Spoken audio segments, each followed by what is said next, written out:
Hi guys, welcome back to our channel. ఈ వీడియోలో వేప నూనెను ఎలా తయారు చేస్తారనేది చెప్పబోతున్నాను. ఈ హెయిర్ ఆయిల్ డాండ్రఫ్ ఉన్నా సరే, లైస్ అంటే పేర్లు ఉన్నా సరే చాలా బాగా వర్క్ అవుతుంది. ఒకసారి ట్రై చేసి చూడండి. ముందు వేపాకు తీసుకొని నీట్ గా క్లీన్ చేసి పెట్టుకోవాలి. ఈ వేపాకులో లైట్ గా వాటర్ యాడ్ చేసుకొని మిక్సీ పట్టుకొని మెత్తగా పేస్ట్ లాగా గ్రైండ్ చేసి పెట్టుకోవాలి. ఈ గ్రైండ్ చేసుకున్న పేస్ట్ ని వడకట్టుకోవాలి, అంటే ఫిల్టర్ చేసుకోవాలి. ఫిల్టర్ చేసి అట్లా గ్రీన్ కలర్ రసం లాగా వస్తుంది.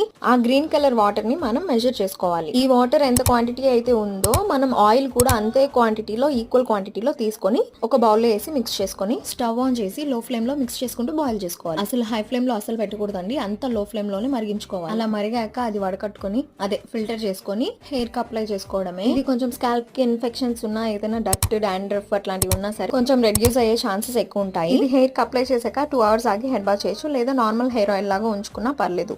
1 day నెక్స్ట్ డే అయినా హెడ్ బాత్ చేయొచ్చు. ఫస్ట్ అయితే ఛానల్ ని సబ్స్క్రైబ్ చేసుకోండి. అందరూ వీడియోస్ చూస్తున్నారు కానీ సబ్స్క్రైబ్ చేయట్లేదు. And thanks for watching.